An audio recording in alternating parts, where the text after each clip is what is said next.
vamos percorrer juntos uns caminhos que eu tenho a impressão que você normalmente não circulou ainda, que é de descobrir por que a maioria das pessoas pensa de uma determinada forma e algumas outras têm uma ideia diferente, vê as coisas de uma maneira diferente, original. E por que isso acontece assim? O que é desenvolvido na gente desde que a gente é pequeno que acaba resultando nisso?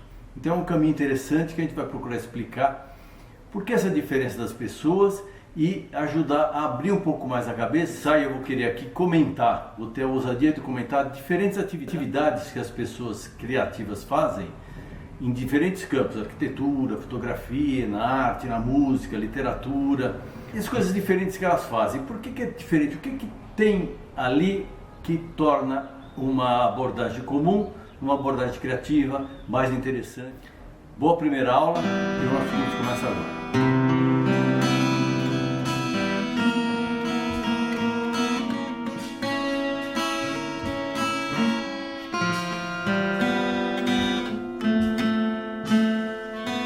Mas eu quero explorar mais, para a gente poder entender esse tema muito importante, do ponto de vista, como é que se forma isso na cabeça das pessoas, né?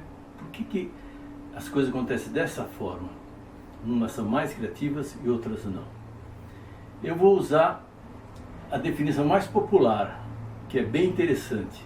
É aquela, nossa, aquela pessoa pensou fora da caixa.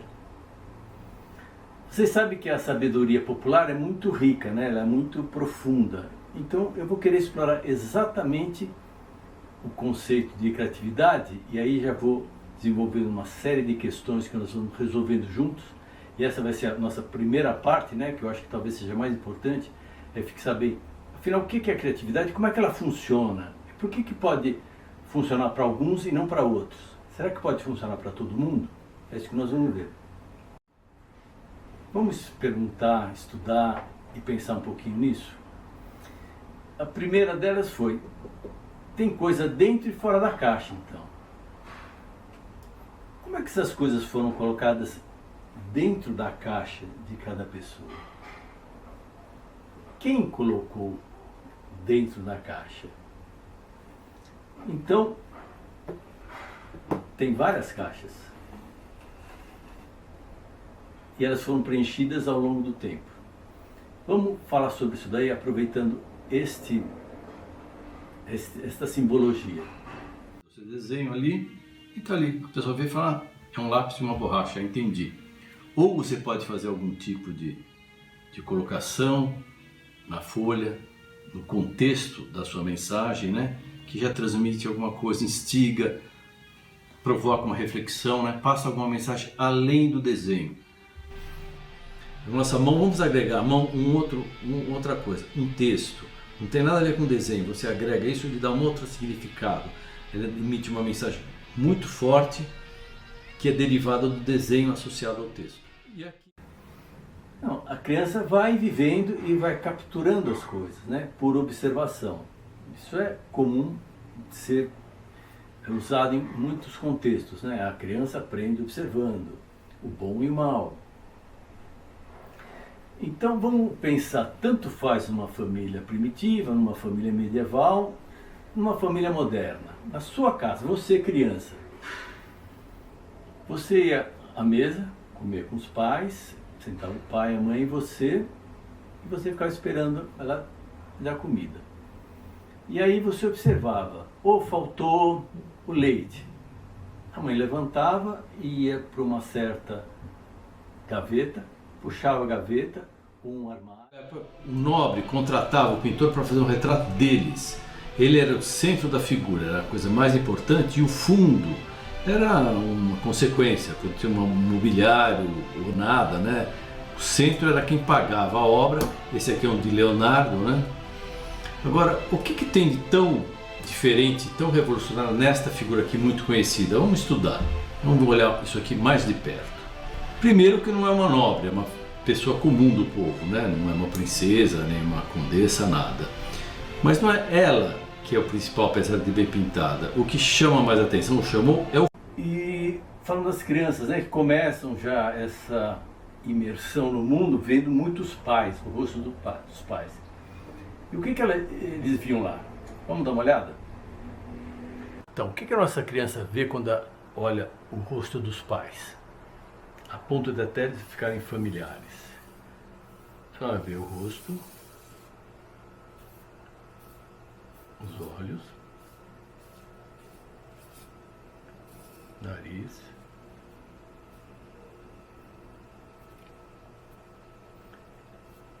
e o que ela vê aqui?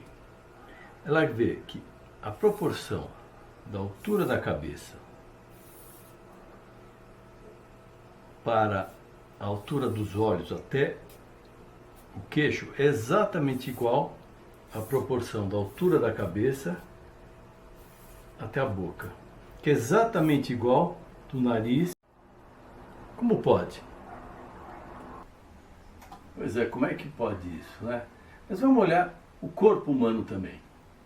Agora, vamos observar o seguinte.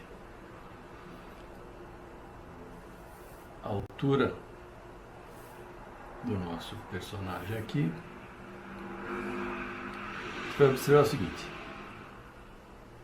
Que a proporção da altura dele e a altura do peito até o chão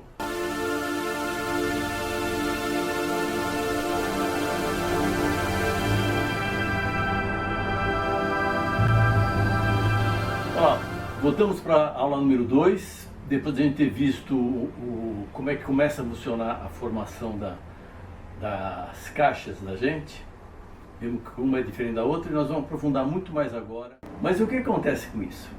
Isso vai estabelecendo padrões, né? Que a gente está acostumado a ver. Agora, uma outra coisa, eu fui muito severo com vocês quando eu pedi para fazer o desenho da figura humana, né? Eu podia pedir para vocês fazerem só metade, porque o homem é absolutamente simétrico, né? Você faz um lado, ele rebate e se completa. E é uma coisa que a gente vê também em algumas vezes na natureza, mas muito mais na figura humana. Por exemplo, alguém de vocês já viu alguma árvore simétrica? Você olha a árvore, ela rebate, ela se completa? Não, né? As árvores são totalmente variadas. Vocês podem falar, Paulo, mas os bichos são simétricos e são proporcionais, como a gente viu o corpo humano. Não todos, não é? O caranguejo, por exemplo, tem uma das patas desproporcional em relação à outra pata. Se você pegar também a girafa, ela é simétrica, mas você não pode dizer que ela é proporcional, né? É um bicho alongado ao extremo. Olhando o hipopótamo também. Ele é simétrico, mas ele não é proporcional. E alguns outros exemplos. Vamos falar um pouquinho ainda de natureza do ponto de vista do Niemeyer, o grande arquiteto, muito famoso, muito admirado. Então, isso é Niemeyer, né? Ela é desproporcional, simétrica, sai do padrão. Então é uma coisa super criativa, o pessoal adora. O que falava o Niemeyer? Que na natureza não existia linha reta. Linha reta é uma criação humana. Então ele apreciava muito as formas curvas. Elas são assimétricas, desproporcionais. Então, isso causa uma estranheza e agrada muito. E cada um fez o seu, e eu vou fazer a primeira pergunta aqui importante, que é uma pergunta séria, né? Não é brincadeira. Algum de vocês fez o seu homenzinho com 3 braços? 3 pernas? Não, né? Ninguém. Porque vocês nunca viram isso. Na sua caixa, você viu as pessoas com 2 braços e 2 pernas, está lá na sua caixa. E você, crianças, todos nós, a gente olhava para o pai, para a mãe, para o rosto, né? Tanto que a gente passou a identificar quando ela chegava, quando o pai, mesmo o bebê, né? Já identifica o rosto. E agora vamos falar sobre isso. O que a gente via no rosto humano?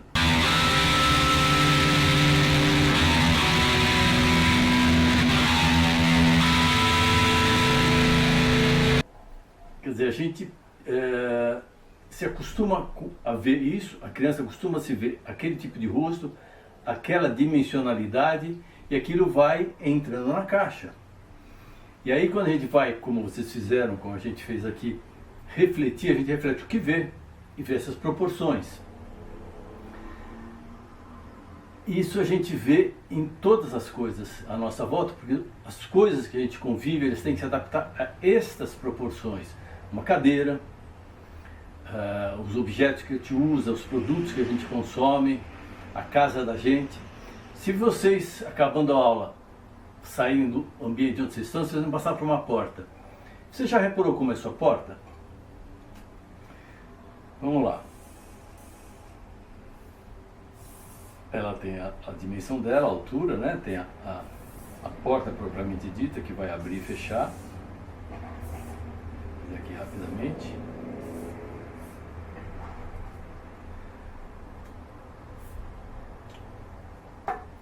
Se vocês pegarem essa parte menor, rebaterem aqui para cá e tomar esta medida, a altura da porta com a dimensão maior. Imagine que você tem um trabalho, um vídeo ou escrever um conto, fazer um anúncio, fazer algum relatório e que seja um homem na rua, por exemplo. Você vai desenhar a rua, ou vai fazer uma maquete, ou vai escrever um conto do livro com isso, vai colocar os detalhes, as principais características, vai completar o seu desenho e vai colocar lá o seu personagem.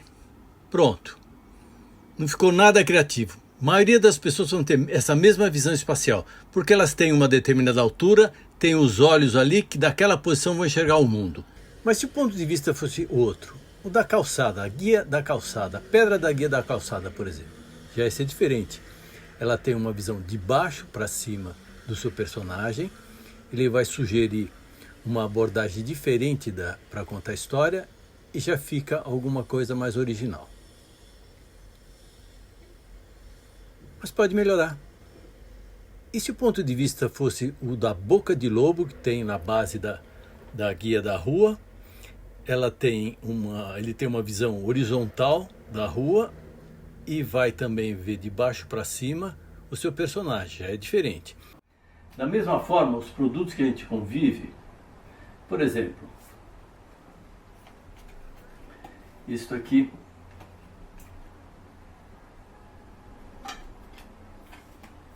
isto aqui, isto aqui. Deixa eu tirar aqui um minuto para fazer um comentário de um produto que todo mundo tem, todo mundo usa e também ele tem as mesmas proporções que a gente acabou de ver. E todo mundo acha legal, todo mundo acha bacana. Tempos atrás, alguns sabem, viram, era um tijolão, uma coisa difícil de carregar. Com a solução do problema das baterias, ficou uma coisa extremamente portátil e virou um padrão. Vocês já viram uns que são dobráveis, de duas faces, mas esse aqui está disparado como o modelo, né, preferencial, e todo mundo gosta. Eu vou voltar depois para fazer mais um comentário também sobre este produto.